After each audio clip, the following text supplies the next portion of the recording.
Welcome to this video. In this video, we discuss on the evolution of Malayali diaspora. Malayali diaspora refers to the Malayali who live outside their home country, that is India.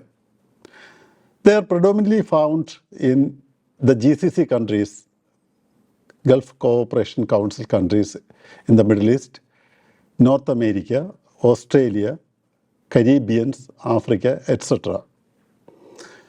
The Malayali diaspora include migrants, non-resident Keralites, and international students. Malayalis have a distinct culture and history of migration across different periods of time. Migration from Kerala started in the ancient period. Trade relations with the Romans, Arabs, and Chinese really contributed to the migration of Malayalis in the earlier times. However, the modern history of migration of Keralites started during the colonial rule. The colonial governments, including the British, they required workers on large scale to work in different parts of their colonial administration. This opened the routes of migration of Keralites to various places across the globe. Majority of them were manual laborers who worked in plantations, railways, etc. However, after independence, many developed nations welcomed immigrants to fill their vacancies, especially the vacancies of professionals, clerks, etc. Kerala grabbed this opportunity, though the number was very nominal. But with the oil boom that happened in the early 1970s, there was a shift in migration. In the early 1970s, there was a sudden shift in migration from Kerala. With the oil boom, that is the sudden and heavy hike in oil price, the oil-producing countries in the Middle East, that is usually known as GCC countries, they ventured into large-scale construction and infrastructure development. This opened a plethora of opportunities to the Keralites. So, consequently, migration from Kerala literally shot up. As we know, the Kerala model of development is based significantly on the foreign remittances sent by the Keralites from abroad. The second and third generation of migrants from Kerala are more interested in migrating to the developed countries. They include the USA, UK, Canada, Australia, New Zealand, etc. Malayali communities also form a significant part of Indian diaspora across the globe. The number of Keralites living abroad in 2011 was 2.28 million. The remittances from diaspora to Kerala, in fact, equals to 30%, almost 30% of the state GDP. This huge remittance helped the state to bring about changes. This substantial remittance helped changes in poverty, distribution, patterns of consumption, savings, and investment in the state. Let's have a look on the evolution of Malayali diaspora.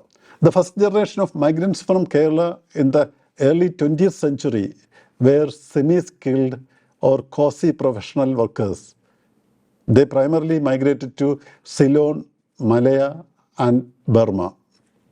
The knowledge and money they brought back to the state, in fact, influenced Kerala's architecture, food habits, etc. The second wave migration that happened after the Second World War, that is in between 1945 and 1960, this was mainly to Singapore and Malaysia. These migrants were mostly high school educated, semi-skilled workers. They include typists, secretaries, office workers, and army officials. The third wave migration was in between 1960 and 1975.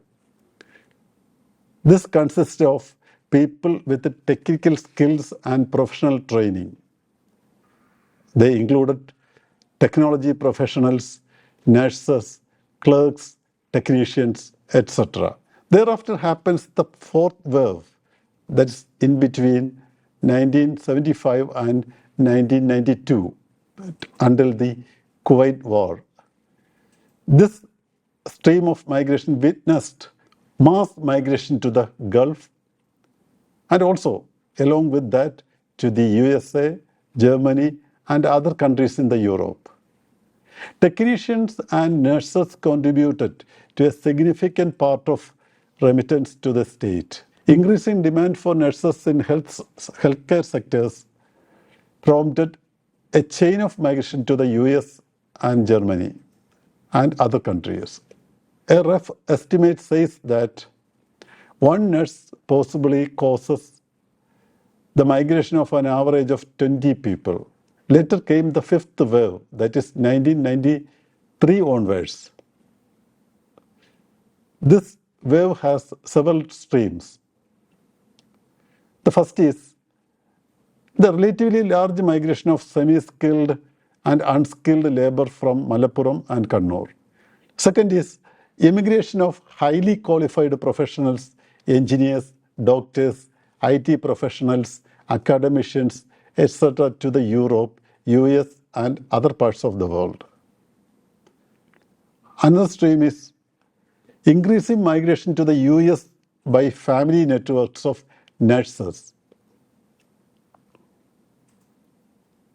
Today, United Arab Emirates or UAE, Kuwait, Saudi Arabia, Qatar, Malaysia, Oman, United States, Bahrain, Australia, United Kingdom, etc. are the major host countries of the Keralites. There are interesting aspects of migration of Keralites. There is some kind of significance the caste and community have. Caste and community have some sort of significance in this migration process. For example, Christians migrated relatively early, partly due to their education and less stigma associated with professions like nursing and care work. The fourth wave of migration included significant number of Muslims, Ijavas, and people from other communities. While the first three waves of migration confined to a few areas of Kerala, like Palakkad, Central Travancore, and some parts of Malabar and Kochi, the fourth wave was, while the first three waves of migration was confined to a few areas of Kerala like Palakkad, Central Travancore, some parts of Malabar and Kochi, the fourth wave was much more widespread across the states. It also included more castes, communities, and regions. It is the fourth wave that had greatest impact on social, economic, and political relations and cultural landscape of Kerala. The Gulf migration has, in a sense, democratized the process of migration as a variety, a spectrum of people from Kerala can, a wide variety of population from the state could take part of this flow and benefit out of migration. So, Malayalis are one of the most successful and established Indian diasporas. They are significant part of Indian diaspora. In some countries, they are much significant and much faster growing communities. For example, in Canada, Malayalis are the largest immigrant community in Canada. They are spread almost everywhere across the globe. The current development of the state is largely the contribution of its diasporas. Malayali diaspora is predicted to increase in the future also.